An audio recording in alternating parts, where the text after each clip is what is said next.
Kamarát, chcel som ti napísať list a poslať tú fotku, kde stojíme v boji. Lenže ten list by nemusel prísť. Poštár je mŕtvy a nový sa bojí. Lúky za mestom obchádza strach, šíri sa mor a mieša sa s hnevom.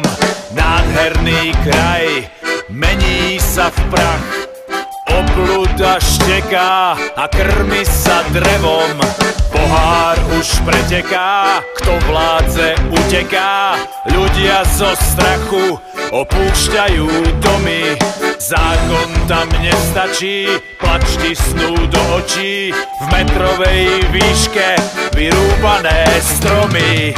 Za lúky nad mestom platíme vysokú daň, tam nerastú oblohu prelasu. Zakrýva tým a nad mojím národom slnko nám zapadá, nikto ho nehľadá. Dávno tam poštár nechodí, lebo má starého zabili, dušičku spálili. Noc je málo síta a nad mojím národom zvon bije 12. Zajtra nás prerastú. Do všetkých strán sme písali list, to ešte žil poštár a dalo sa konať. Odpoveď prišla už o pár dní, nemáme písať a nemáme stonať.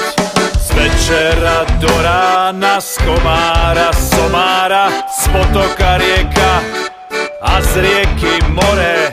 Stojíme bezmocne, stúpame na ostne, nie sme už v bezpečí vo vlastnom dvore.